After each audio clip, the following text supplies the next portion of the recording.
fellow Titans, my name's Rachel, and I'm going to do my presentation today about narcissistic personality disorder. So with any personality disorder, it becomes a disorder when the ability to function is decreased. So if you can't keep a job due to, and I'll define narcissism in a second, but if you can't keep a job or if you have problems in your relationships due to narcissism, then it does become a personality disorder. So narcissism is an inflated sense of self. It actually comes from a Greek myth of a prince who would just stare at his reflection all day and was very into himself.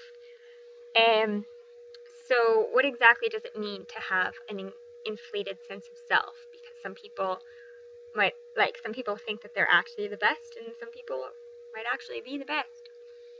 So,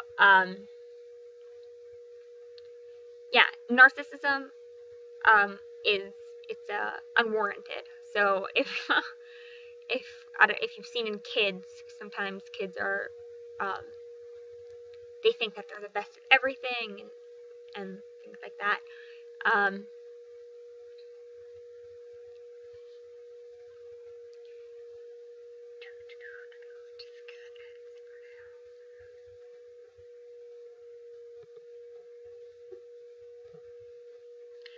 Okay, another way that we define narcissistic personality disorder is if it influences our interpersonal skills. So people with narcissism have difficulties with empathy. They have problems relating to one another.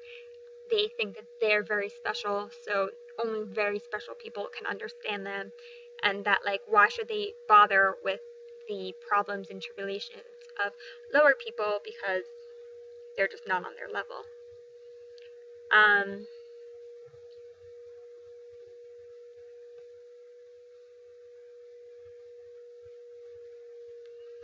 People with narcissism also feel very entitled to things. They think that you should go out of your way to help them because they deserve it. They may not be able to pick up on what other people are feeling unless it is related to them. So if, for an example, if somebody is feeling upset about something, they might not necessarily realize that they're feeling upset until that those feelings are directed towards them. Like, I'm upset at you because, and then they'll be like, oh, this person is upset at me. Some of the pathological personality traits that are found with people who suffer from narcissism is a sense of grandeur, that they are better than everyone. They like to be the center of attention. They don't like when conversation goes off of the topic of them and how great they are. They tend to set high goals or low goals, depending on their self-esteem. If they're setting low goals, then it's to show that, look, I'm accomplishing all my goals. If they're setting high goals, it's also to show that, look, I'm so exceptional. And 2 to 16% of the population was diagnosed with narcissism. This number has increased over the recent years. There are a lot of articles, not so much proof, but a lot of articles about the increase of narcissism in the Y generation. 50 to 75% of people who were diagnosed with narcissism were male. The biological causes were not known, meaning that there weren't any specific biological causes that increased the likelihood of being diagnosed with narcissism. What was interesting, though, is for the psychological causes,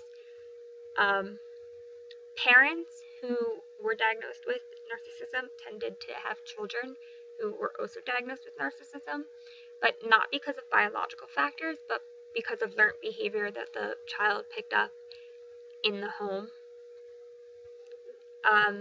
In the sociocultural causes for narcissism. There was one researcher who looked at the early stages of childhood development and how certain styles of parenting affected that area. So if a parent was too strict on their child and was critical, then the child's likelihood of developing narcissism increased. And if the parent was overindulgent, saying, wow, my daughter's the best, like, look, guys, look how great my daughter is, then she also developed a sense of narcissism. Some of the behaviors that I mentioned earlier, exaggerated importance, constant intention, unreasonable expectations.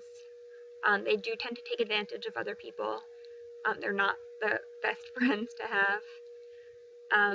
They do fantasize a lot about the ideal relationship, becoming wealthy.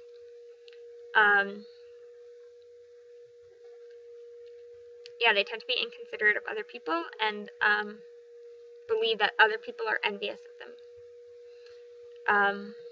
With the psychodynamic approach to treatment, I found that a lot of therapists tend to look at the early childhood stages of development. And with the behavioral approach towards treatment, it was very closely related to the cognitive approach to treatment in what is combined to be cognitive behavioral therapy, where you use the mind to control your emotions and your behaviors. So you just become more self-aware of your actions and then use techniques and homeworks and worksheets to build up tools for coping with your everyday life.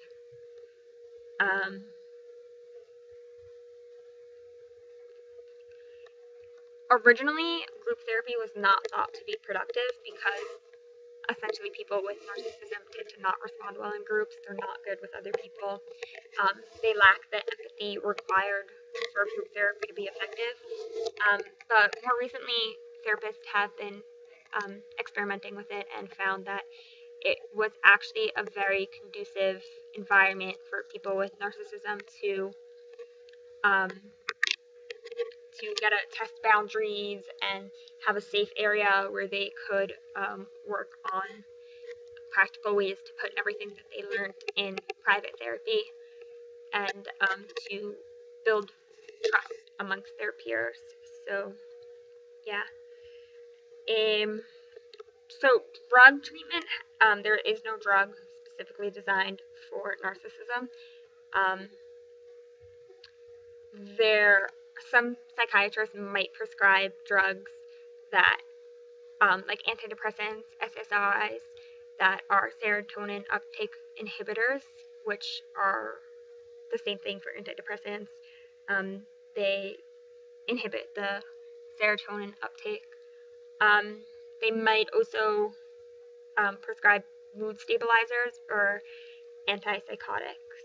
So that could also be a treatment. Something that I found really interesting while doing research is that when diagnosing narcissistic personality disorder, psychologists found that the most effective way to diagnose it was to ask somebody if they thought that they were narcissistic, because people, like 95% of people who were asked the question and answered yes, were later diagnosed with narcissistic personality disorder.